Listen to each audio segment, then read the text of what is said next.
저는 그날 사돈 식당에 들어선 지 불과 30분 만에 아들과의 인연을 끊기로 결심했습니다. 남들은 저를 냉정하다고 혈육을 버리는 몰인정한 어미라고 욕할지도 모릅니다. 하지만 그 순간 제 귀에 들려온 대화는 그 모든 비난을 감수하고도 결정을 내릴 만큼 충격적이었습니다. 큰아들이 정말 효자네요. 개업 자금에 5천만 원이나 보태줬다면서요?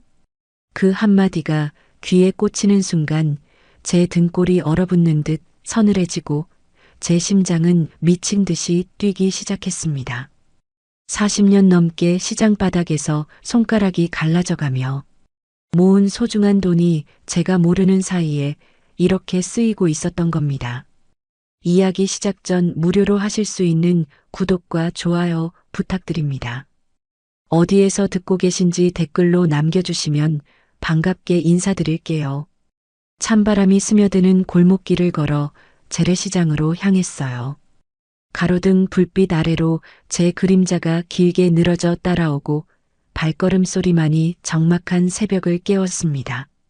손에는 낡은 가죽 장갑을 꼈는데 손가락 끝이 다 터져서 반창고를 덕지덕지 붙여놨어요. 시장에 도착하면 제일 먼저 하는 일이 좌판 펴는 거였습니다. 파란 비닐 시트를 바닥에 깔고 그 위에 하나씩 정성스럽게 채소를 진열했어요. 무, 배추, 시금치, 파.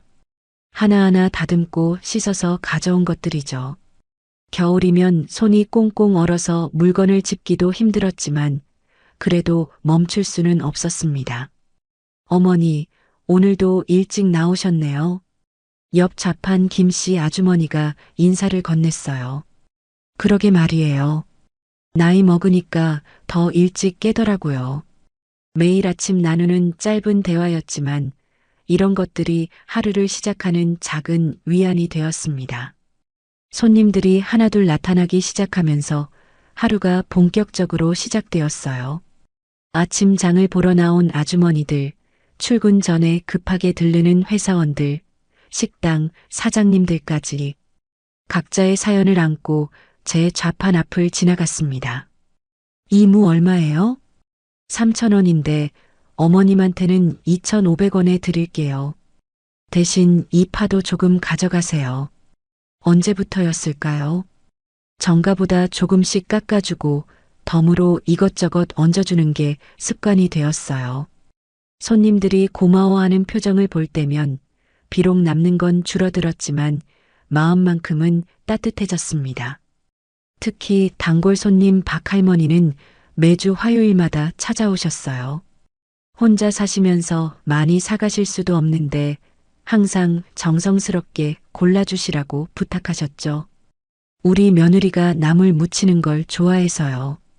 시금치 좀 싱싱한 걸로 주세요. 네, 어머니. 이거 보세요. 아침에 갔다 온 거예요. 그럴 때마다 제일 좋은 걸로 골라드렸어요. 가격도 남들보다 조금씩 깎아드리고요. 그런 정이 쌓이고 쌓여서 어느새 30년 넘게 단골이 되셨습니다. 오후가 되면 발이 퉁퉁 부어서 신발이 꽉 조였어요. 허리는 굽혀서 앉아있다 보니 펼 때마다 욱신거렸고요. 그래도 참았습니다. 아직 팔아야 할 게 남아있고 또 늦은 시간에 싸게라도 사가려는 분들이 계시거든요. 어머니, 이 배추 얼마 남았나요? 조금만 싸게 해주세요. 아이고, 그냥 가져가세요. 어차피 내일이면 시들 텐데. 해가 지고 나서야 좌판을 정리했어요. 팔리지 않은 채소들은 봉지에 담아서 집으로 가져가거나 아니면 다른 상인분들과 나눠 가졌습니다. 하루 종일 앉아있던 자리를 쓸고 비닐 시트를 접어서 가방에 넣었어요. 집으로 돌아가는 길은 항상 조용했습니다.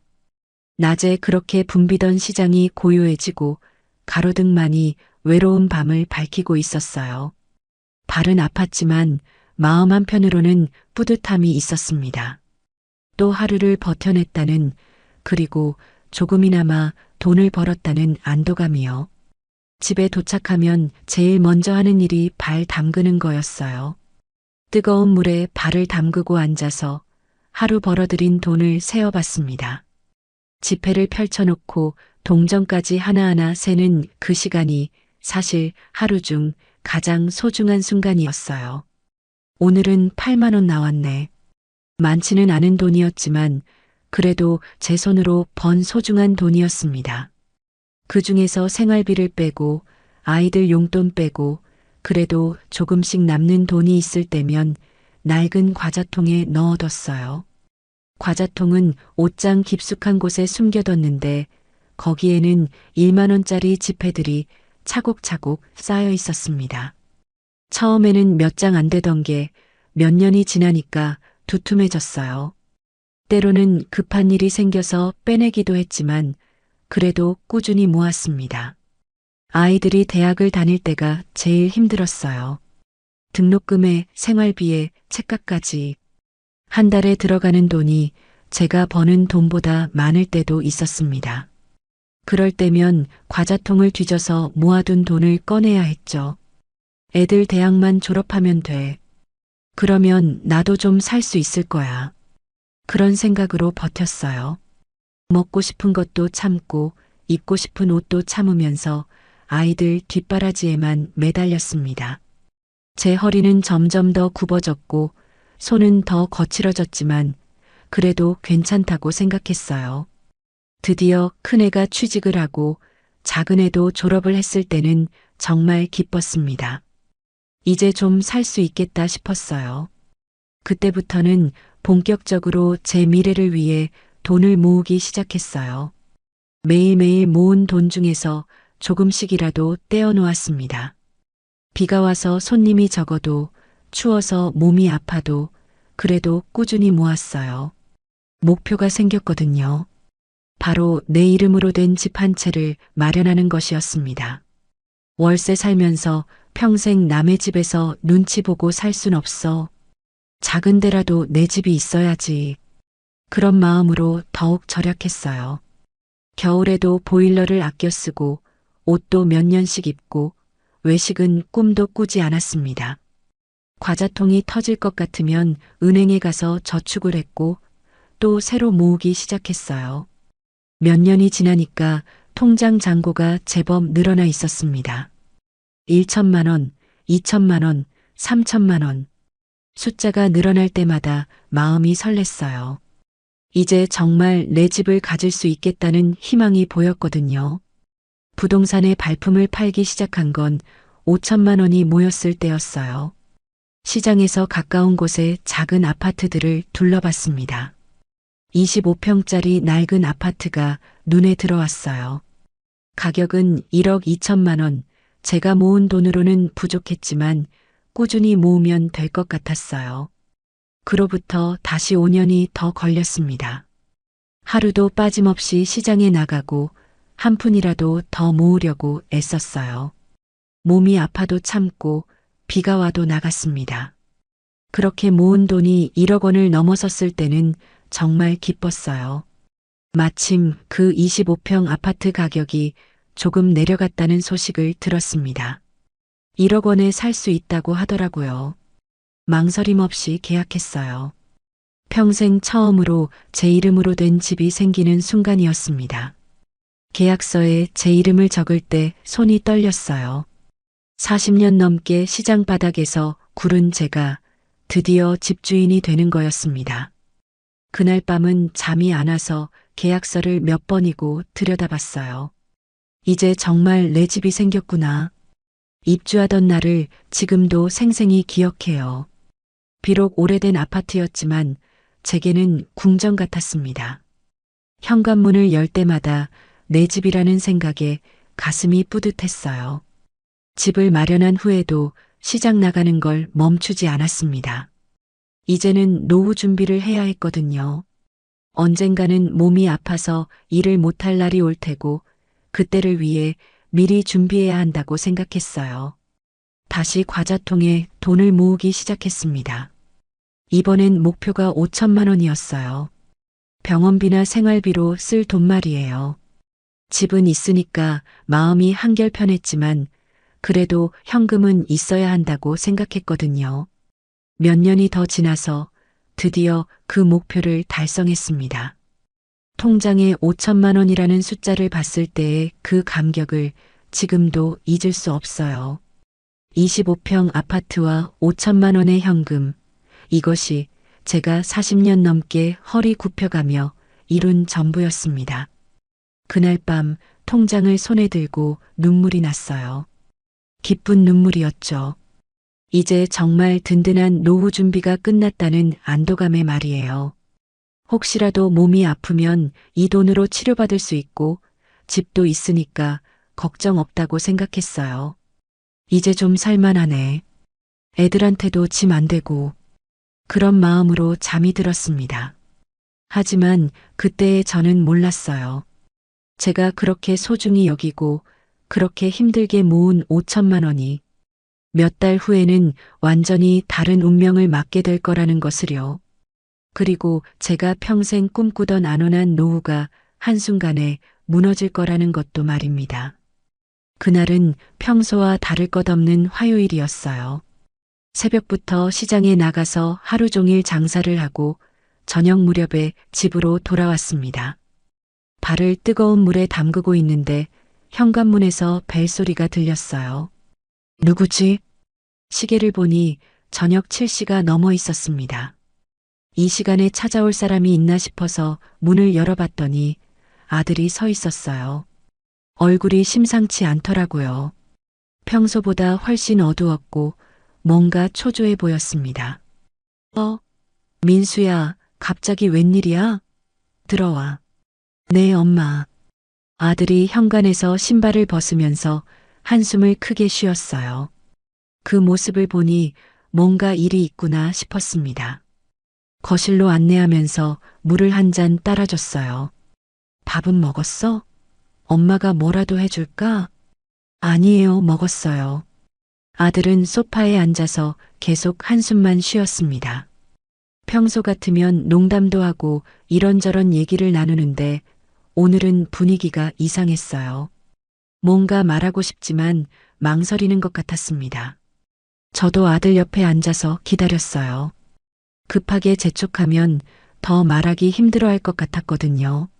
한참을 그렇게 조용히 앉아 있다가 아들이 입을 열었습니다. 엄마, 사실 오늘 온 이유가 있어요.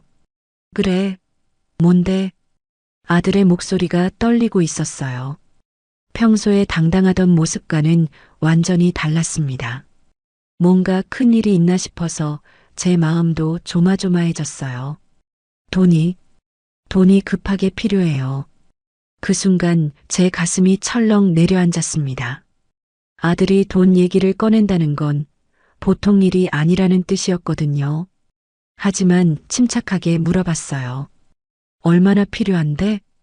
5천만 원이요. 5천만 원이라는 숫자를 듣는 순간 머리가 하얘졌어요.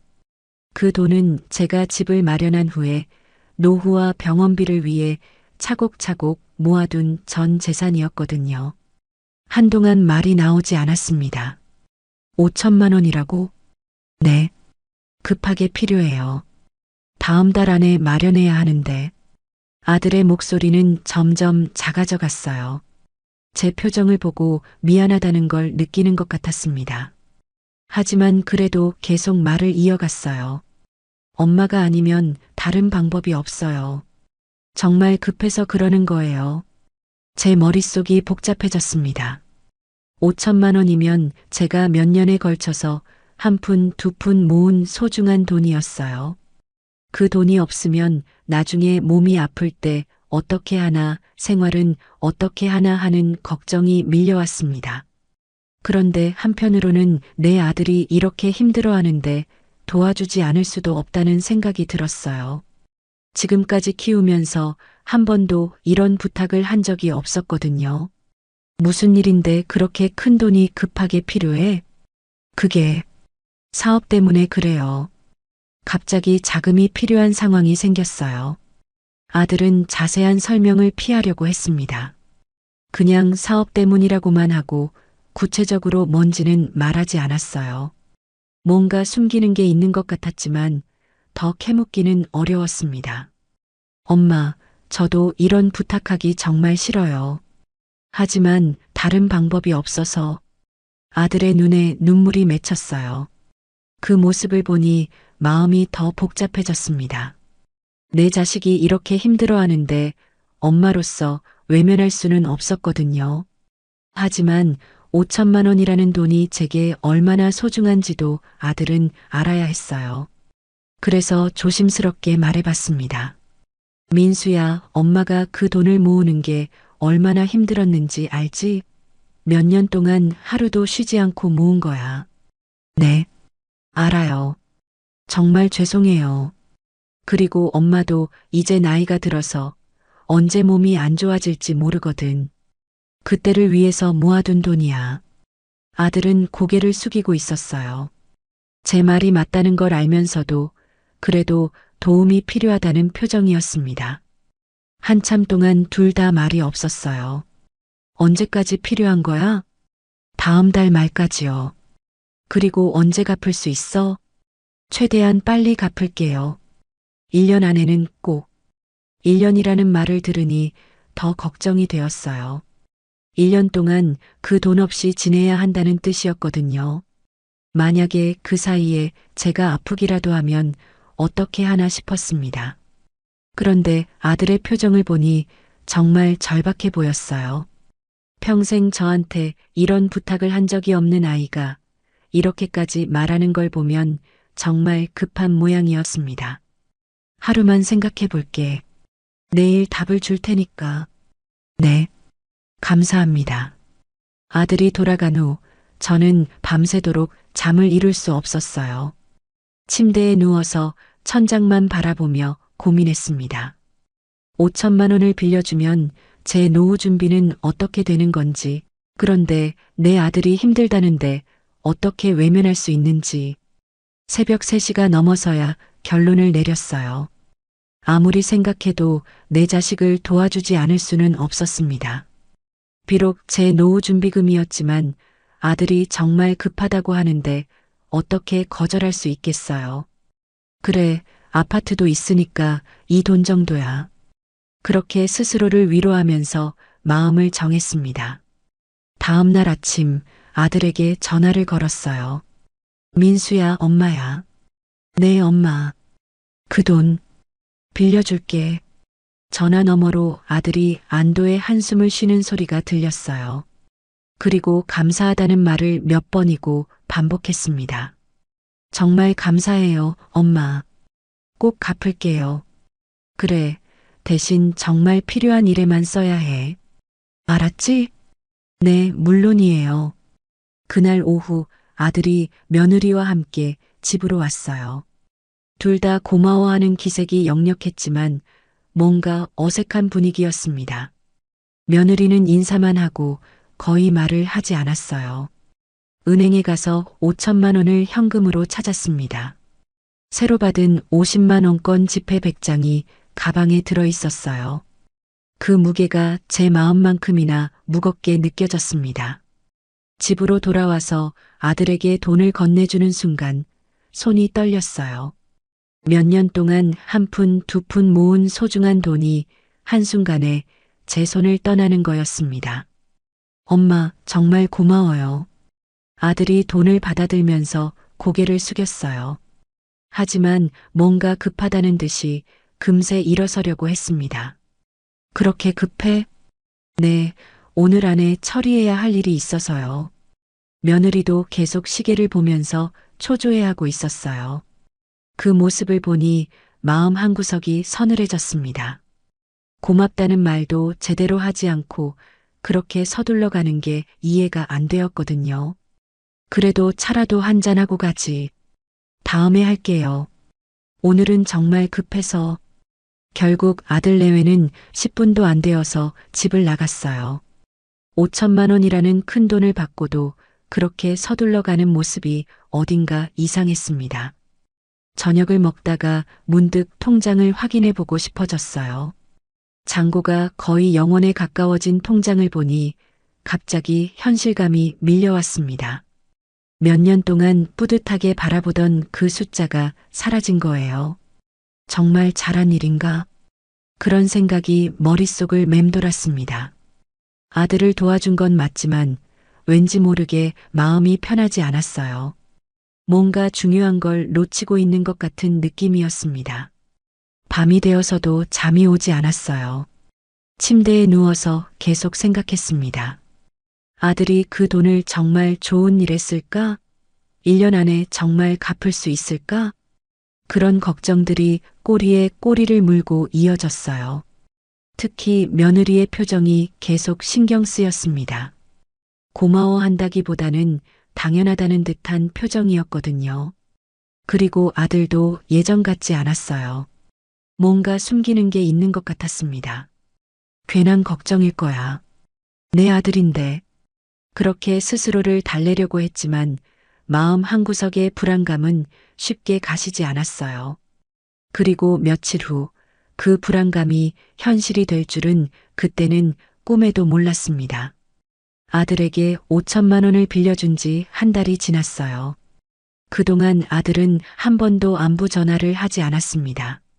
평소 같으면 일주일에 한 번씩은 전화를 했는데 돈을 빌려간 후로는 연락이 뜸했어요. 처음에는 바쁘겠거니 했는데 시간이 지날수록 뭔가 이상하다는 생각이 들었습니다. 혹시 돈 때문에 미안해서 연락을 못하는 건가 싶기도 하고 아니면 정말 일이 너무 바쁜 건가 싶기도 했어요. 그러던 어느 날 며느리에게서 전화가 왔습니다. 목소리가 평소보다 밝아서 좋은 일이 있나 보다 싶었어요. 어머니, 안녕하세요. 영희야. 그동안 잘 지냈니? 네, 잘 지냈어요. 어머니도 건강하시죠? 며느리는 안부를 묻고 나서 본론을 꺼냈어요. 목소리에 설렘이 묻어 있었습니다. 어머니, 저희 아버지가 식당을 여신대요. 식당을? 네, 회사에서 퇴직하시고 나서 작은 한식당을 차리기로 하셨어요. 다음 주 토요일에 개업하는데 개업식에 오실 수 있으시죠? 사돈 어르신이 식당을 연다는 소식을 들으니 반가웠어요.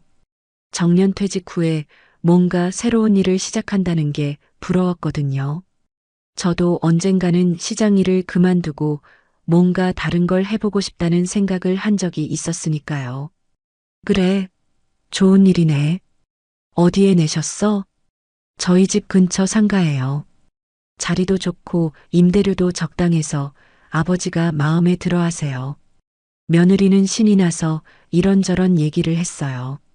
메뉴는 주로 한식이고 인테리어도 깔끔하게 했다고 자랑했습니다. 듣고 있으니 정말 잘된 일 같았어요. 그럼 개업식에 꼭 갈게. 몇 시에 가면 돼? 오후 1시에 시작해요. 어머니, 그날 꼭 예쁘게 차려입고 오세요. 전화를 끊고 나서 괜히 기분이 좋아졌어요. 아들네가 잘 되고 있다는 소식을 들으니 안심이 되었거든요. 혹시 아들이 빌린 5천만 원 때문에 힘들어하는 건 아닌가 걱정했는데 처가 쪽에서 좋은 일이 있다니 다행이라는 생각이 들었습니다. 개업식이 며칠 앞으로 다가오자 뭘 입고 갈지 고민이 되기 시작했어요. 평소에는 시장 일 때문에 편한 옷만 입고 살았는데 이런 자리에는 뭔가 격식 있는 옷을 입어야 할 것 같았거든요. 옷장을 뒤져보니 몇 년 전에 산 검은색 정장 한 벌이 있었어요. 아들 결혼식 때 입었던 옷이었는데 그 후로는 한 번도 꺼내본 적이 없었습니다. 옷을 꺼내서 펼쳐보니 생각보다 상태가 괜찮았어요. 이걸 입고 가면 되겠네. 하지만 막상 입어보니 뭔가 어색했어요. 평소에 입던 편한 옷들과는 너무 달랐거든요. 거울을 보니 어딘가 어울리지 않는 것 같기도 하고 그래도 이 정도면 될 것 같기도 했습니다. 새 옷을 살까 하는 생각도 들었어요. 하지만 요즘 5천만 원을 빌려준 후로 생활비를 아끼고 있던 터라 굳이 새 옷을 살 필요는 없다고 생각했습니다. 그래도 아들 덕에 체면은 세우겠다. 그런 마음으로 위안을 삼았어요. 사돈네 식당 개업식이라니 뭔가 우리 가족도 잘 사는 것 같아 보일 거라는 생각이 들었거든요. 개업식 전날 밤 머리를 감고 얼굴에 크림도 발랐어요. 평소에는 그런 걸 신경 쓰지 않았는데 내일은 사돈네 친척들도 많이 올 테니까 좀 단정하게 보여야겠다는 생각이 들었습니다. 신발도 고민이었어요. 평소에 신던 편한 신발은 너무 낡았고 그렇다고 구두를 신기에는 발이 아플 것 같았어요. 결국 몇 년 전에 산 검은색 로퍼를 찾아서 닦았습니다. 내일은 좋은 하루가 될 거야. 그런 기대를 하며 잠자리에 들었어요. 사돈 어르신의 새로운 시작을 축하하는 자리이기도 하고 오랜만에 아들네 가족과 함께 시간을 보낼 수 있는 기회이기도 했거든요. 개업식 당일 아침 평소보다 일찍 일어났어요. 시장에는 나가지 않기로 했습니다. 하루 정도 쉬어도 괜찮을 거라고 생각했거든요. 대신 집에서 천천히 준비를 했어요. 샤워를 하고 머리를 정성스럽게 말렸습니다. 화장은 잘 못했지만 그래도 립스틱 정도는 발랐어요. 평소에 화장을 안 하던 제가 거울을 보니 어색하면서도 괜찮아 보였습니다. 정장을 입고 신발을 신으니 완전히 다른 사람이 된 것 같았어요. 시장에서 채소 파는 아주머니가 아니라 뭔가 점잖은 어머니가 된 기분이었습니다. 가방도 평소에 쓰던 낡은 가방 대신 검은색 핸드백을 들었어요. 그 안에는 축의금 봉투를 넣어뒀습니다. 얼마를 넣을지 고민하다가 30만 원으로 정했어요. 요즘 형편이 넉넉하지는 않지만 그래도 사돈네 개업식인데 너무 적게 낼 수는 없다고 생각했거든요. 집을 나서면서 한 번 더 거울을 봤어요. 그럭저럭 괜찮아 보였습니다. 적어도 창피하지는 않을 것 같았어요. 택시를 타고 식당으로 향했어요. 며느리가 알려준 주소를 기사님께 말씀드리니 생각보다 번화가에 있더라고요. 창밖으로 보니 상가들이 즐비하고 사람들도 많이 다니는 곳이었습니다. 여기서 식당하면 손님 많이 올 것 같네. 그런 생각을 하니 사돈 어르신이 현명한 선택을 했다는 생각이 들었어요. 장사를 오래 해본 제 눈으로 봐도 좋은 자리 같았거든요. 식당 앞에 도착하니 화환이 가득 놓여 있었어요. 오호한 식당 개업 축하합니다라고 쓰인 화환들이 줄지어 서 있는 모습이 정말 성대해 보였습니다. 입구에는 빨간 리본도 걸려 있고 풍선도 달려 있었어요. 와, 정말 크게 하네. 생각보다 규모가 커서 놀랐어요. 식당 안을 들여다보니 테이블도 많고 인테리어도 깔끔하게 잘 해놨더라고요. 이 정도면 제법 돈이 많이 들었을 것 같았습니다. 입구에서 며느리가 저를 반겨줬어요. 예쁜 원피스를 입고 화장도 진하게 해서 완전히 다른 사람 같았습니다. 어머니, 오셨네요. 정말 예쁘게 차려입고 오셨어요. 그래, 괜찮나? 네, 정말 멋지세요. 이쪽으로 오세요. 며느리는 저를 안쪽 테이블로 안내했어요. 이미 사돈네 친척들이 많이 와 있었습니다. 낯선 얼굴들이 많았지만 다들 반갑게 인사해 주었어요. 사돈 어르신도 정장을 차려입고 손님들을 맞이하고 계셨어요. 얼굴에 웃음이 가득해서 정말 기쁘다는 게 느껴졌습니다. 사돈 어르신 축하드려요. 식당이 정말 멋지네요. 고맙습니다. 사돈님도 바쁘실 텐데 와주셔서 감사해요. 인사를 나누고 자리에 앉으니 마음이 좋았어요. 이런 축하 자리에 참석하는 것도 오랜만이었고 무엇보다 아들네 가족의 좋은 일이니까 더욱 뿌듯했습니다. 우리 아들도 이렇게 잘 되고 있구나. 그런 생각을 하며 흐뭇하게 주변을 둘러봤어요. 하지만 그때만 해도 저는 몰랐습니다. 이 아름다운 식당이 제가 평생 모은 소중한 돈과 어떤 관련이 있는지를요. 개업식이 본격적으로 시작되었어요. 사돈 어르신이 앞에 나서서 간단한 인사말을 했습니다. 40년 직장 생활을 마치고 새로운 도전을 시작한다는 내용이었는데 목소리에 감격이 묻어 있었어요. 오늘 이렇게 와주신 모든 분들께 진심으로 감사드립니다. 비록 작은 식당이지만 정성을 다해서 맛있는 음식을 대접하겠습니다. 박수가 터져 나왔고 저도 마음 깊이 축하하는 마음으로 손뼉을 쳤어요. 새로운 시작이라는 게 얼마나 용기 있는 일인지 알기 때문에 사돈 어르신이 더욱 대단해 보였습니다. 테이블마다 음식이 나오기 시작했어요. 불고기, 잡채, 갈비찜, 전류까지 정말 푸짐하게 준비하셨더라고요. 맛을 보니 식당을 할 만하다는 생각이 들었습니다. 간도 적당하고 정성이 느껴졌어요. 이 정도면 손님들이 많이 올 것 같네요. 옆자리에 앉은 사돈네 친척분께 말씀드렸어요. 맞아요.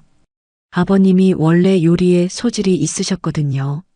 집에서도 자주 해주셨어요. 그분은 사돈 어르신의 조카딸이라고 하시더라고요. 어릴 때부터 삼촌의 요리를 먹고 자랐다면서 이 식당이 잘 될 거라고 확신한다고 했습니다. 식사를 하면서 여기저기서 대화 소리가 들려왔어요. 다들 식당 인테리어를 칭찬하고 음식 맛을 자랑하는 소리들이었습니다. 분위기가 정말 화기애애했어요. 저도 기분이 좋아져서 며느리와 이런저런 얘기를 나눴어요. 아들은 어디 있는지 보이지 않았는데 며느리가 주방에서 도우고 있다고 했습니다. 정말 좋은 자리에 식당을 내셨네요. 유동인구도 많고. 네, 저희도 여러 곳을 알아보다가 여기로 정했어요. 임대료는 좀 비싸지만 그래도 장사가 될 것 같아서요. 며느리는 신이 나서 식당 준비 과정을 자세히 설명해 줬어요. 인테리어 업체를 찾는 것부터 메뉴 개발까지 정말 많은 준비를 했다고 하더라고요. 한참 음식을 먹고 있는데 갑자기 옆 테이블에서 들려오는 대화가 귀에 들어왔어요. 사돈네 친척분들이 나누는 이야기였는데 처음에는 대수롭지 않게 들었습니다. 큰아들이 정말 효자네요. 개업 자금에 도움을 주다니. 그 순간 제 손이 멈춰졌어요. 큰아들이라는 게 우리 민수를 말하는 건가 싶었거든요. 하지만 혹시 다른 큰아들이 있나 하는 생각에 더 귀를 기울였습니다. 맞아요. 5천만 원이나 보태줬다면서요? 요즘 같은 때 그런 돈 마련하기가 쉽지 않은데 5천만 원이라는 숫자를 듣는 순간 머리가 하얘졌어요. 그 금액이 제가 아들에게 빌려준 돈과 정확히 일치했거든요. 설마 하는 마음으로 더 들어봤습니다. 사위가 그렇게 해주니까 장인어른이 얼마나 고마워하시던지 덕분에 식당 차리는 게 한결 수월해졌다고 하시더라고요. 사위라는 말을 듣는 순간 제 가슴이 철렁 내려앉았어요. 우리 민수가 사돈 어르신에게는 사위가 맞았거든요. 그 말은 제가 빌려준 5천만 원이 이 식당 개업 자금으로 들어갔다는 뜻이었어요. 손에 들고 있던 젓가락이 떨렸습니다. 갑자기 음식 맛이 느껴지지 않았고 목구멍이 메어서 물도 넘어가지 않았어요. 제 머릿속이 완전히 하얘져서 아무 생각도 할 수 없었습니다. 그래도 요즘 젊은 사람들이 그렇게 효도하는 경우가 드문데 정말 기특해요.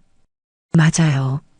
장인어른이 평소에 민수 씨를 얼마나 예뻐하시는지 알겠더라고요. 민수라는 이름까지 나오는 순간 더 이상 의심할 여지가 없었어요. 제가 노후를 위해 평생 모은 소중한 5천만 원이 아들의 말로는 급한 사업 자금이라고 했던 그 돈이 바로 사돈네 식당 개업 자금으로 쓰인 거였습니다. 갑자기 숨이 막혀서 숨을 쉬기가 힘들어졌어요.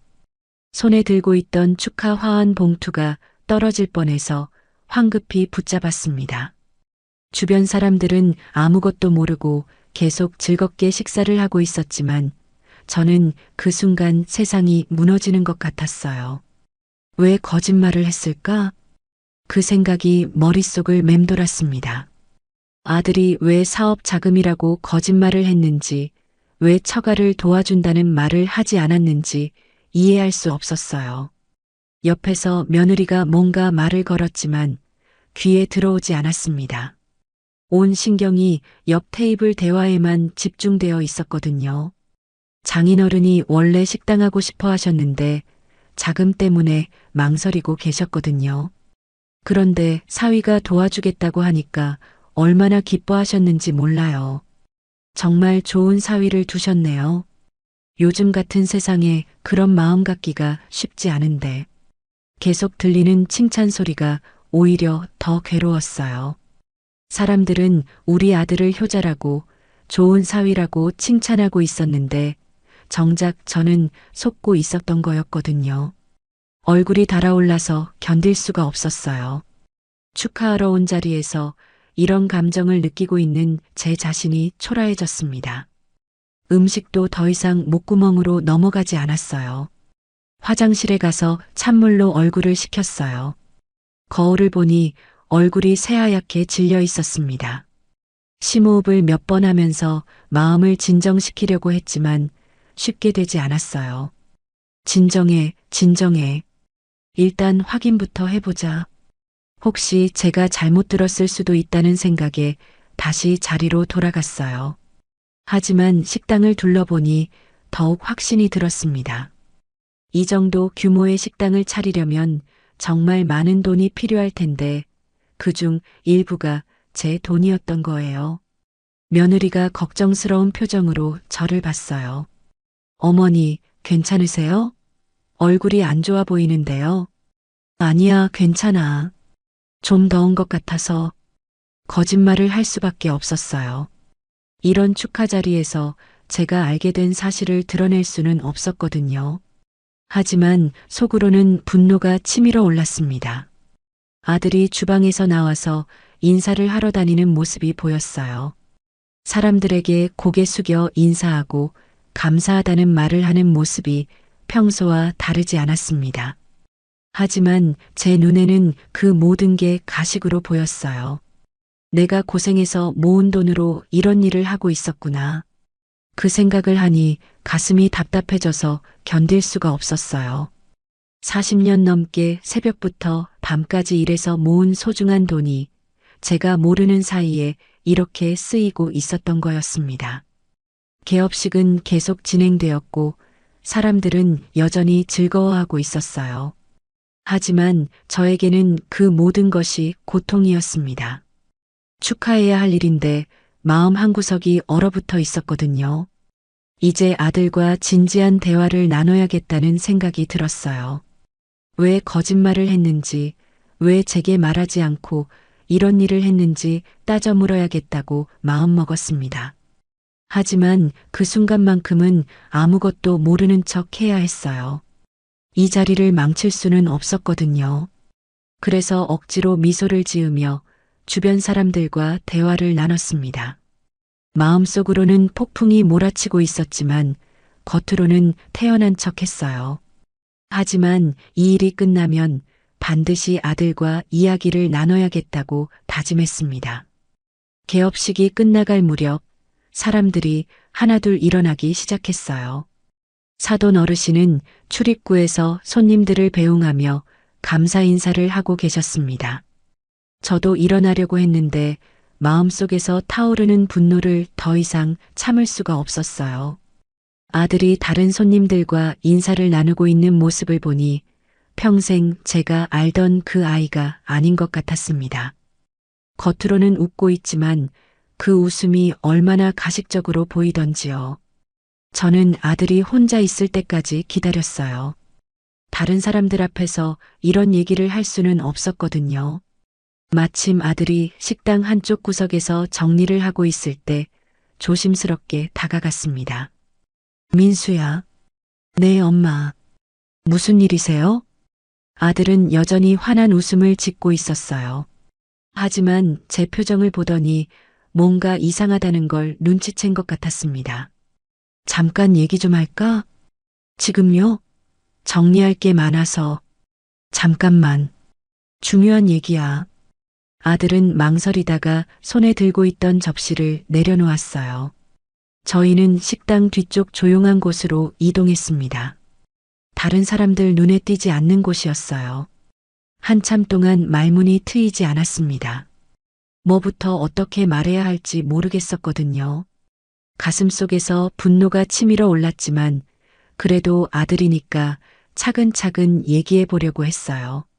민수야, 엄마한테 빌린 돈 말이야. 그 말을 꺼내는 순간 아들의 표정이 굳어졌어요. 뭔가 들킬까봐 걱정하고 있던 것 같았습니다. 그 돈이 어디에 쓰였는지 알고 있어. 무슨 말씀이세요? 오늘 여기서 들었어. 내가 장인어른 개업 자금으로 5천만 원을 보탰다고. 아들의 얼굴이 순간 창백해졌어요. 더 이상 숨길 수 없다는 걸 깨달은 것 같았습니다. 잠시 말이 없더니 고개를 숙였어요. 그게 사실이에요. 그 한마디를 듣는 순간 제 가슴이 무너져 내리는 것 같았어요. 희미하게나마 갖고 있던 기대감마저 완전히 사라졌습니다. 왜 거짓말을 했니? 엄마한테는 사업 자금이라고 했으면서. 엄마, 그게 내가 처가를 도와주는 건 좋아. 하지만 왜 엄마한테 거짓말을 했냐는 거야. 목소리가 떨렸어요. 분노보다는 서러움이 더 컸습니다. 내 아들이 저에게 거짓말을 했다는 사실이 가장 충격적이었거든요. 미안해요, 엄마. 말하면 반대하실 것 같아서. 반대?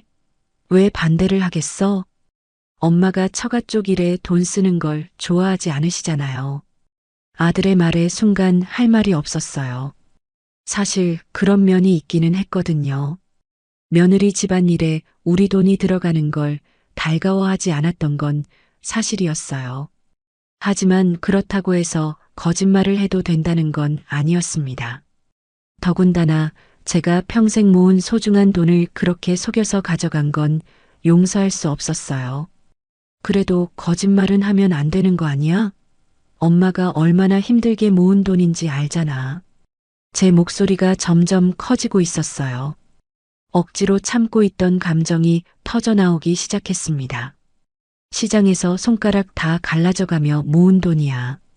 새벽부터 밤까지 허리 굽혀가며 번 돈이라고. 엄마, 그 돈이 엄마한테 얼마나 소중한지 몰라. 노후에 아프면 병원비로 쓰려고 모아둔 거야.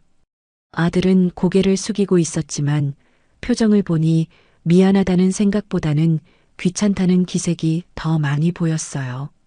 그 모습을 보니 더욱 화가 났습니다. 엄마 말이 틀렸어요? 갑자기 아들이 고개를 들며 말했어요.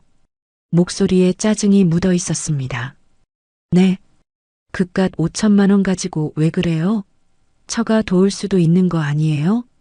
그깟 5천만 원이라는 말을 듣는 순간 머리가 하얘졌어요. 제가 평생 힘들게 모은 돈을 그깟이라고 표현하다니 믿을 수가 없었습니다. 뭐라고? 엄마는 왜 자존심을 그렇게 내세우세요? 우리 가족끼리 도와주고 사는 게 뭐가 나빠요? 아들의 목소리가 점점 높아지고 있었어요. 미안해하기는커녕 오히려 저를 나무라는 듯한 말투였습니다. 자존심이 아니야. 거짓말한 게 문제라는 거지. 거짓말? 어차피 결과는 같잖아요. 엄마 돈으로 좋은 일 한 거 아니에요? 아들의 말에 어이가 없었어요. 거짓말을 해서 돈을 가져가고도 당당하게 말하는 모습이 너무 충격적이었습니다. 주변에서 사람들이 쳐다보기 시작했어요. 저희 목소리가 점점 커지고 있었거든요. 며느리도 멀리서 이쪽을 바라보고 있었습니다. 목소리 좀 낮춰요. 여기가 어디라고. 아들이 주변을 둘러보며 말했어요. 창피하다는 표정이 역력했습니다. 창피해? 내가 한 일이 창피한 거지. 엄마가 뭐가 창피해? 엄마, 제발 좀 그만해요. 사람들이 다 보잖아요. 아들은 사람들 시선만 신경 쓰고 있었어요. 제 마음이 얼마나 상했는지, 얼마나 배신감을 느끼고 있는지는 전혀 관심이 없어 보였습니다. 내가 거짓말한 걸 엄마가 왜 참아야 하는데? 아니, 엄마가 너무 예민하게 반응하시는 거 아니에요? 5천만 원 정도 가지고. 또다시 나온 그 말에 제 참을성에 한계가 왔어요. 5천만 원을 정도라고 표현하는 아들이 너무 밉고 서러웠습니다. 정도라고? 그 돈이 엄마한테 얼마나 소중한지 정말 몰라. 알아요. 알지만 그래도 가족 간에 도와주는 건 당연한 거 아니에요? 가족이면 거짓말해도 되는 거야? 그때 며느리가 다가왔어요. 다른 손님들이 쳐다보는 게 신경 쓰인다는 표정이었습니다. 어머니, 여기서는 안 될 것 같은데요. 사람들이 다 쳐다봐요. 며느리는 저를 향해 말했지만 목소리에는 따뜻함이 전혀 없었어요. 오히려 귀찮다는 기색이 역력했습니다. 어머니가 너무 크게 만드시는 것 같아요. 며느리의 말을 듣는 순간 제 분노가 폭발할 것 같았어요. 제가 큰일로 만든다고요? 거짓말 당한 게 저인데? 내가 큰일로 만든다고? 그게 아니라 여기는 축하하는 자리잖아요. 며느리는 팔짱을 끼고 비웃듯이 저를 쳐다봤어요. 그 표정에서 저에 대한 무시를 느낄 수 있었습니다. 아들도 며느리 편에 서는 것 같았어요. 둘이 서로 눈짓을 주고받으며 저를 압박하는 느낌이었습니다. 엄마, 정말 여기서 그만해요. 장인어른 체면도 생각해야죠. 아들의 말에 제 마음이 완전히 무너져 내렸어요. 장인 체면은 생각하면서 친어머니 마음은 생각하지 않는다는 말인가요? 그 순간 제가 왜 이렇게 초라한 기분을 느껴야 하는지 알 수 없었어요. 제 돈을 속여서 가져간 건 저들인데 왜 제가 여기서 눈치를 봐야 하는 건지 이해할 수 없었습니다. 분위기가 험악해지는 걸 느낀 다른 손님들도 하나둘 자리를 피하기 시작했어요. 축하 자리가 점점 어색해지고 있었습니다. 하지만 저는 더 이상 참을 수가 없었어요. 40년 넘게 고생해서 모은 소중한 돈을 그런 식으로 취급받을 수는 없었거든요. 분위기가 점점 나빠지는 걸 느끼면서도 저는 물러설 수 없었어요. 40년 넘게 손가락이 갈라지도록 일해서 모은 돈을 그깟이라고 표현하는 아들의 말이 계속 귀에 맴돌았거든요. 민수야, 엄마 말 좀 들어봐. 엄마, 정말 여기서 그만하세요. 보기 민망해요. 아들은 주변을 둘러보며 초조해했어요. 사돈네 친척들과 하객들이 저희 쪽을 힐끗힐끗 쳐다보고 있었거든요. 하지만 저는 더 이상 눈치 볼 생각이 없었습니다. 민망해? 거짓말하고 속인 내가 민망한 거지. 아, 정말. 왜 이렇게 고집을 부리세요? 아들의 목소리가 높아졌어요. 이제는 미안해하는 기색도 전혀 없었습니다. 오히려 저를 귀찮아하는 표정이 역력했어요. 며느리가 아들 옆에 바짝 붙어서 팔을 끼웠습니다. 둘이 한편이 되어 저를 대하는 모습이 너무 서러웠어요. 제가 뭘 잘못했다고 이런 취급을 받아야 하는지 이해할 수 없었습니다. 어머니, 오늘은 아버님 개업식이잖아요. 이런 자리에서 왜 이러세요? 며느리의 말투가 점점 차가워지고 있었어요. 처음에는 그래도 예의를 지키려는 듯 했는데 이제는 대놓고 짜증을 내고 있었습니다. 내가 이러는 게 아니야. 내 남편이 거짓말을 해서 이런 일이 생긴 거지. 거짓말이 아니라 방법의 문제였잖아요. 어차피 좋은 일에 쓴 거면 되는 거 아니에요? 며느리의 말에 어이가 없었어요. 거짓말을 방법의 문제라고 표현하다니 이런 사람들과 가족이 되었다는 게 믿어지지 않았습니다. 사돈 어르신이 멀리서 이쪽을 바라보고 계셨어요. 걱정스러운 표정이었습니다. 개업식 분위기가 이상해지는 걸 느끼고 계신 것 같았어요. 여보, 어머니한테 사과드려. 며느리가 아들에게 속삭였어요. 하지만 그 말이 진심에서 나온 건 아니었습니다.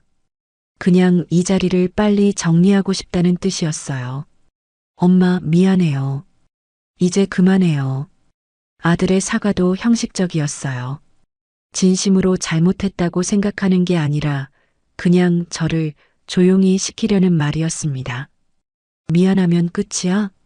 엄마가 얼마나 속상한지 알아? 알아요. 그런데 여기서 이러면 어떡해요? 아들이 소리를 지르기 시작했어요. 이제는 아예 화를 내고 있었습니다. 주변 사람들이 더 많이 쳐다보기 시작했어요. 손주들도 멀리서 이쪽을 보고 있었습니다. 할머니와 아빠가 싸우는 모습을 보고 무서워하는 것 같았어요. 그 모습을 보니 마음이 더 아팠습니다. 내가 처음부터 솔직하게 말했으면 이런 일이 없었을 거야. 솔직하게 말하면 엄마가 반대했을 거잖아요. 반대했을까? 한 번도 물어보지 않고 어떻게 알아? 제 말에 아들이 잠시 말문이 막혔어요.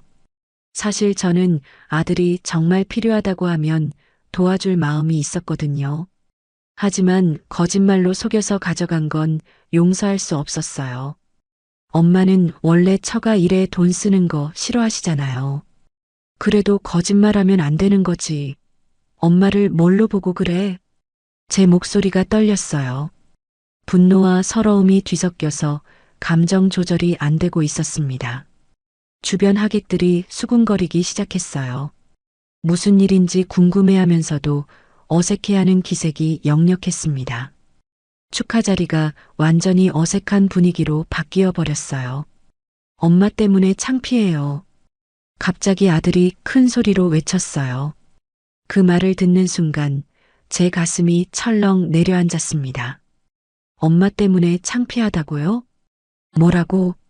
사람들이 다 보고 있잖아요. 왜 이런 자리에서 이래요? 아들의 얼굴이 붉어져 있었어요. 화가 나서 어쩔 줄 모르는 모습이었습니다. 하지만 그 화가 제게 향하고 있다는 게 너무 충격적이었어요. 창피한 건 내가 한 일이지. 엄마가 뭘 잘못했어? 아니에요. 엄마가 지금 뭘 하고 있는지 몰라요? 아들이 손을 휘두르며 소리쳤어요. 완전히 이성을 잃은 것 같았습니다. 며느리도 옆에서 말리지 않고 오히려 고개를 끄덕이고 있었어요. 그 순간이었어요. 아들이 갑자기 발을 들어 올리더니 제 다리를 향해 걷어찼습니다. 엄마 그만해요. 발길질과 함께 나온 그 말에 저는 순간 현실감을 잃었어요. 내 아들이, 내가 평생 키운 아들이 사람들 앞에서 저를 발로 찼다는 게 믿어지지 않았습니다. 다리에 통증이 느껴졌지만 몸의 아픔보다는 마음의 충격이 더 컸어요. 휘청거리면서 뒤로 물러섰는데 손에 들고 있던 지갑이 바닥에 떨어졌습니다. 주변이 순간 조용해졌어요. 모든 사람들이 충격받은 표정으로 저희를 바라보고 있었습니다. 아들이 어머니를 발로 찼다는 게 믿어지지 않는다는 표정들이었어요. 저는 그 자리에 털썩 주저앉았습니다. 다리가 풀려서 서 있을 수가 없었거든요. 바닥에 떨어진 지갑을 보면서도 집을 생각이 나지 않았어요. 손주들이 무서워서 울기 시작했어요. 할머니가 바닥에 주저앉고 아빠가 화를 내는 모습을 보고 겁을 먹은 것 같았습니다. 민수야. 사돈 어르신이 급하게 달려오셨어요. 상황을 파악하고는 아들을 꾸짖으셨습니다. 어머님한테 어떻게 그럴 수 있어? 하지만 아들은 여전히 화가 난 표정이었어요. 잘못했다는 생각보다는 자신이 억울하다는 표정이었습니다. 며느리가 저에게 다가와서 손을 내밀었어요. 하지만 그 손길에는 따뜻함이 전혀 없었습니다. 그냥 사람들 보기에 민망해서 하는 행동이었어요. 어머니, 일어나세요. 저는 며느리의 손을 뿌리쳤어요. 이런 상황에서 가식적인 도움을 받고 싶지 않았거든요. 하객들이 수군거리는 소리가 들렸어요. 아들이 어머니한테 어떻게 저래? 요즘 젊은 사람들은 정말 저런 일이 어떻게 해? 그런 소리들이 귀에 들어올 때마다 더욱 창피했어요. 제가 뭘 잘못했다고 이런 수치를 당해야 하는지 모르겠었습니다. 스스로 일어서려고 했지만 다리에 힘이 들어가지 않았어요. 아들의 발길질 때문이 아니라 정신적 충격 때문이었습니다. 내 아들이 사람들 앞에서 저를 발로 찼다는 사실이 받아들여지지 않았어요. 겨우 일어서서 바닥에 떨어진 지갑을 주었어요. 손이 너무 떨려서 제대로 짚기도 힘들었습니다. 온몸이 덜덜 떨리고 있었어요. 아들은 여전히 저를 째려보고 있었어요. 미안하다는 기색도 없이 오히려 당당한 표정이었습니다. 그 모습을 보니 이 아이가 정말 제 아들이 맞나 싶었어요. 사돈 어르신이 저에게 다가오셨어요. 사돈님, 정말 죄송합니다. 이런 일이 괜찮습니다. 저는 고개를 저었어요. 사돈 어르신은 잘못이 없었거든요. 잘못한 건 제 아들이었어요. 주변 사람들의 시선이 따가웠어요. 동정의 눈빛도 있었지만 신기하다는 듯이 쳐다보는 시선도 있었습니다. 그 모든 시선들이 저를 더욱 초라하게 만들었어요. 저는 그 자리에서 벗어나고 싶었어요. 더 이상 이 굴욕을 견딜 수 없었거든요. 비틀거리면서 출입구 쪽으로 걸어갔습니다. 아무도 저를 붙잡지 않았어요. 아들도 며느리도 그냥 보고만 있었습니다. 그것이 또 다른 상처였어요. 밖으로 나오니 차가운 바람이 볼을 스쳤어요. 그제야 눈물이 나기 시작했습니다. 억눌러왔던 감정들이 한꺼번에 터져 나왔어요. 40년 넘게 키운 아들이 사람들 앞에서 저를 발로 찼다는 사실이 믿어지지 않았어요. 그리고 그 모든 일의 시작이 제가 힘들게 모은 5천만 원 때문이라는 것도요.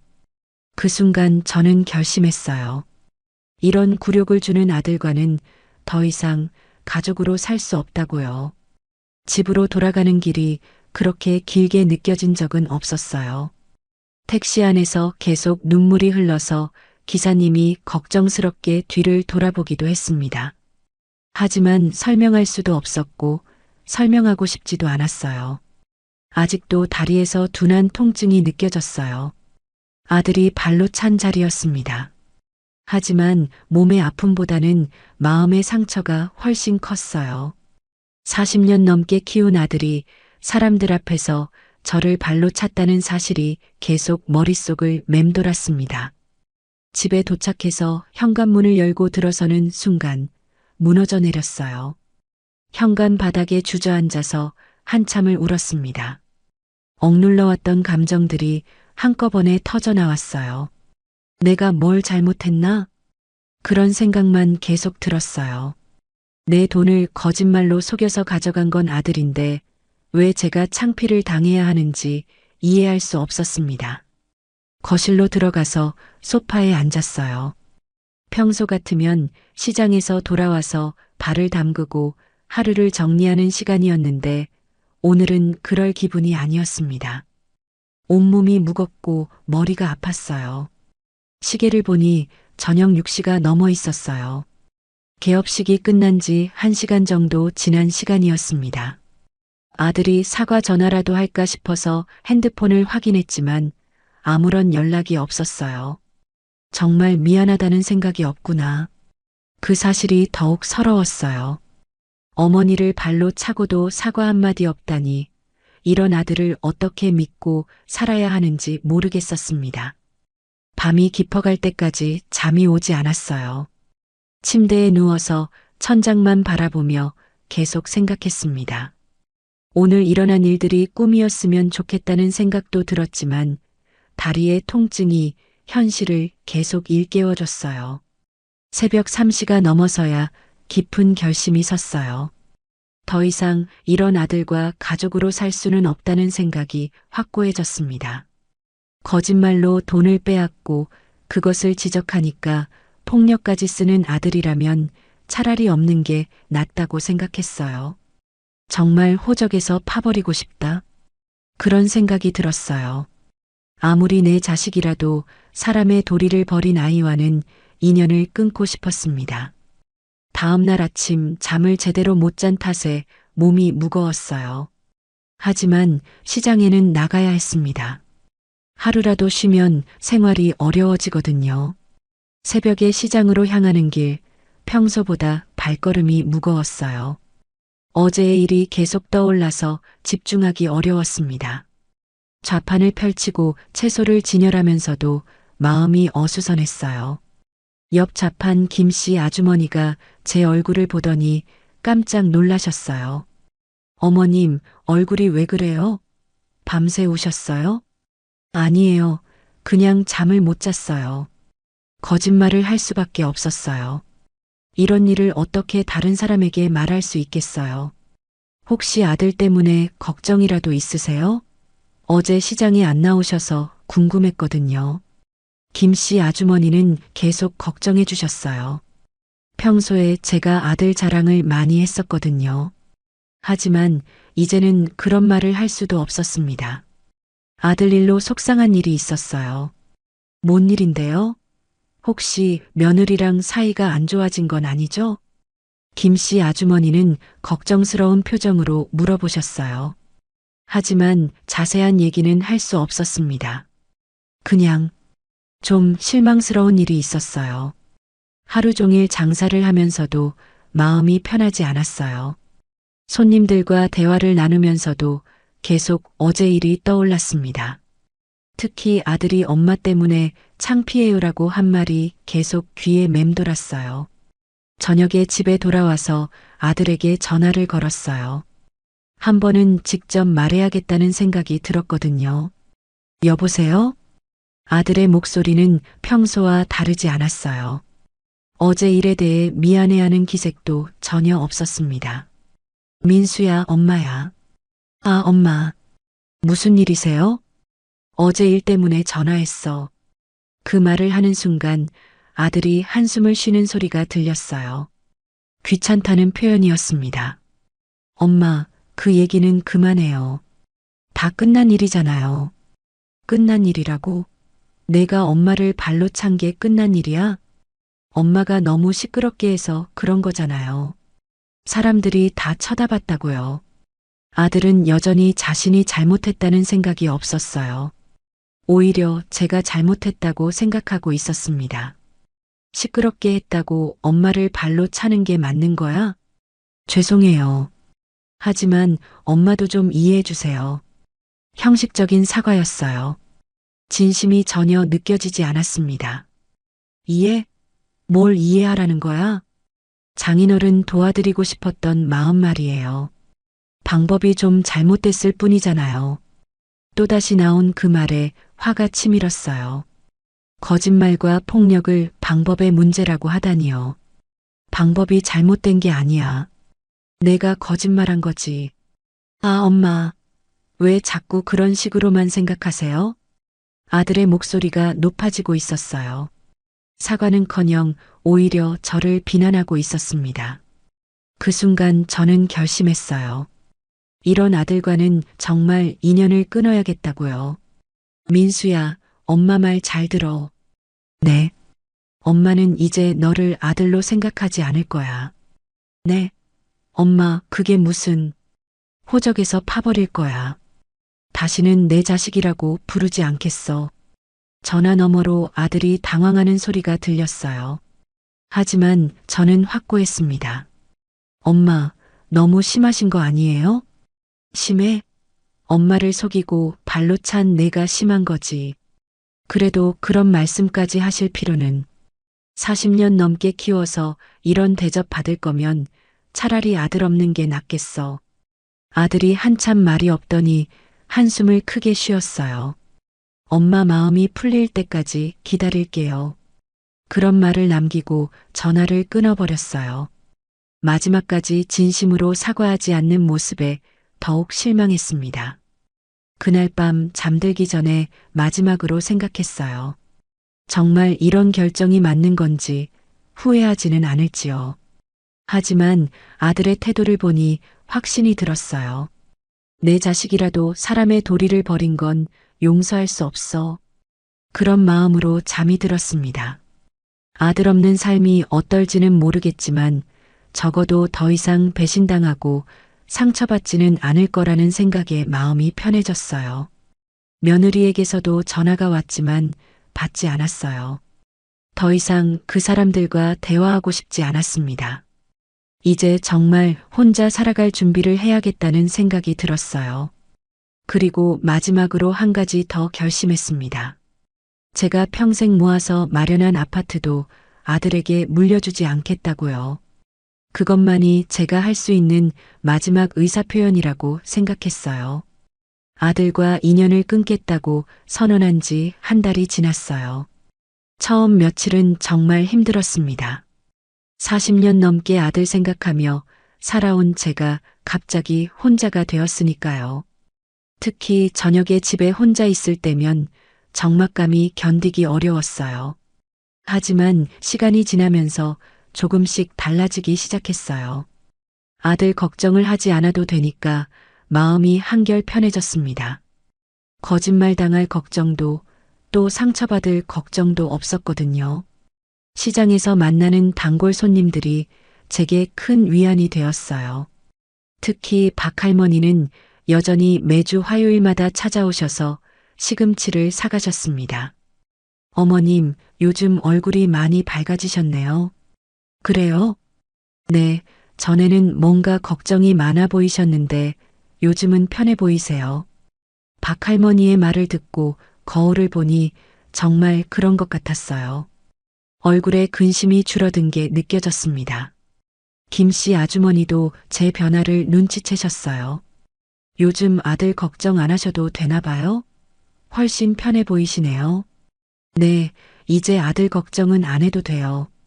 제가 그렇게 대답하면 김씨 아주머니는 아들이 잘 되고 있나 보다 하고 넘어가셨어요. 굳이 자세한 설명을 할 필요는 없었죠. 혼자 사는 것도 생각보다 나쁘지 않았어요. 아침에 일어나서 커피 한 잔 마시며 신문을 보는 시간이 소중해졌습니다. 아무도 간섭하지 않으니까 제가 하고 싶은 대로 할 수 있었어요. 저녁에는 경로당에 나가기 시작했어요. 전에는 아들한테 연락이 올까봐 집에만 있었는데 이제는 그럴 필요가 없었거든요. 어머님, 오늘 노래 한 곡 해주세요. 경로당 친구들이 저에게 노래를 청했어요. 처음에는 부끄러웠지만 용기를 내서 아리랑을 불렀습니다. 아리랑 아리랑 아라리요. 아리랑 고개로 넘어간다.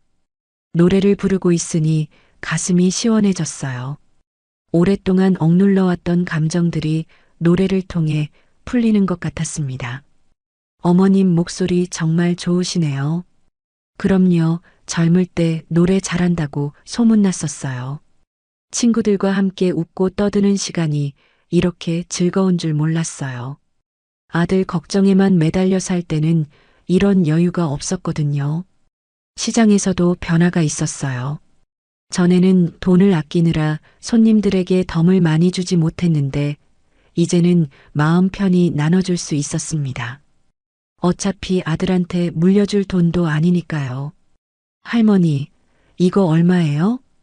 어린 손자와 함께 온 할머니가 물어보셨어요. 3,000원인데 우리 손자 예쁘다고 2,000원만 내세요. 그리고 이 사탕도 가져가요. 손자에게 사탕을 쥐어주니 아이가 환하게 웃었어요. 그 웃음을 보니 마음이 따뜻해졌습니다. 감사해요, 할머니.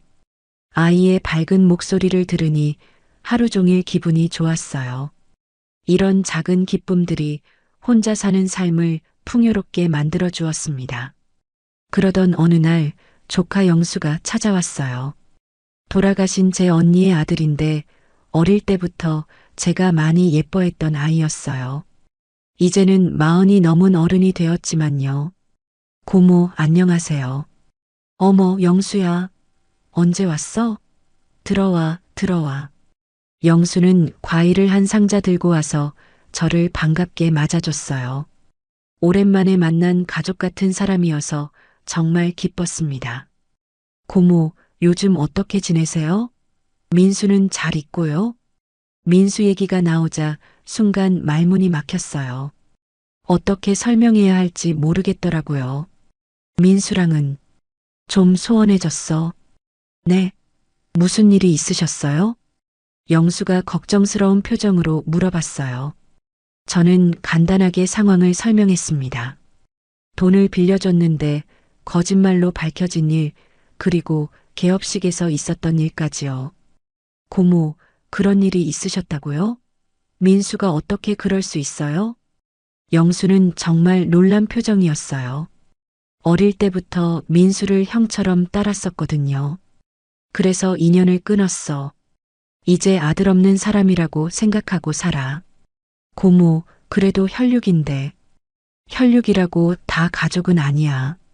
사람의 도리를 지켜야 가족이지. 영수는 한참 생각하더니 고개를 끄덕였어요. 고모 말씀이 맞아요. 그런 식으로 대하면 안 되죠. 그날 영수와 함께 저녁을 먹으면서 오랜만에 즐거운 시간을 보냈어요. 옛날 얘기도 하고 요즘 근황도 들으면서 가족의 정을 느낄 수 있었습니다. 고모, 제가 자주 안부 여쭙겠어요. 혼자 계시니까 외로우실 텐데. 고마워, 영수야. 내가 이렇게 챙겨주니까 든든하다. 영수가 돌아간 후 문득 한 가지 생각이 들었어요. 제가 평생 모아서 장만한 25평 아파트를 어떻게 할 것인가 하는 문제였습니다. 전에는 당연히 아들에게 물려줄 거라고 생각했어요. 하지만 이제는 그럴 수 없었습니다. 거짓말하고 폭력까지 쓴 아들에게 제 재산을 줄 수는 없었거든요. 며칠 동안 고민한 끝에 결정을 내렸어요. 영수에게 물려주기로 한 거였습니다. 어릴 때부터 효성이 지극했고 지금도 저를 챙겨주는 영수라면 제 재산을 맡겨도 될 것 같았어요. 다음 주에 영수를 다시 만났을 때 이 얘기를 꺼냈어요. 영수야, 고모가 중요한 얘기가 있어. 네, 무슨 말씀이세요?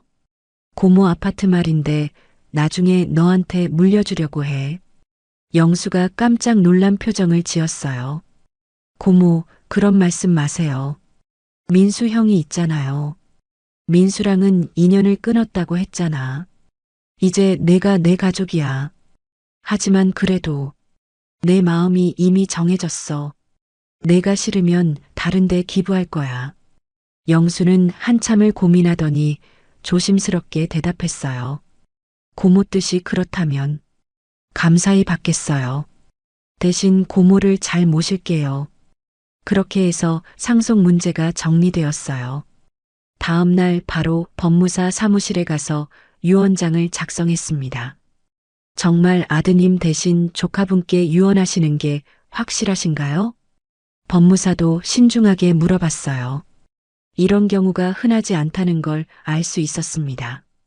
네, 확실해요. 제 조카가 저를 더 잘 챙겨주거든요. 유언장에 도장을 찍는 순간 마음이 후련해졌어요. 이제 정말 모든 게 정리된 기분이었습니다.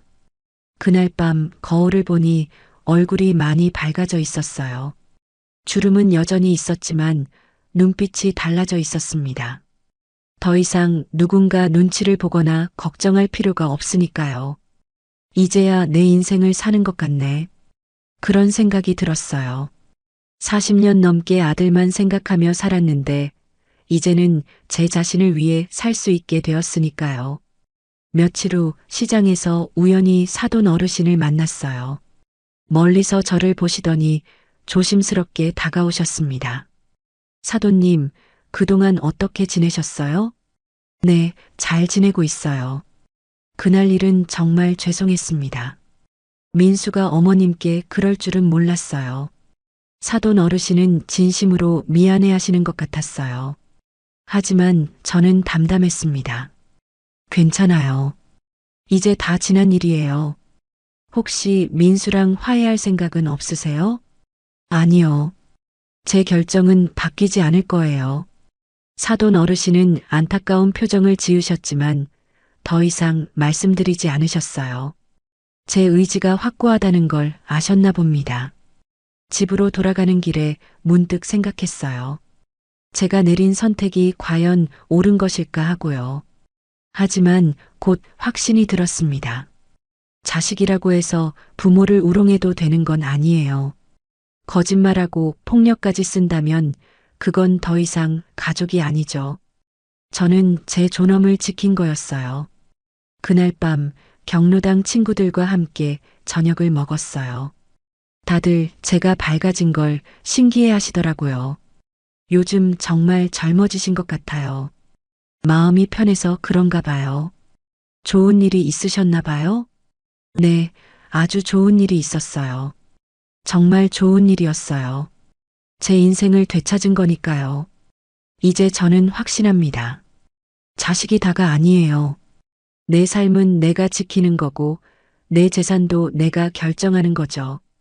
그리고 내 존엄은 누구도 함부로 건드릴 수 없는 거예요. 40년 넘게 아들만 바라보고 살았지만, 이제는 저 자신을 위해 살 거예요.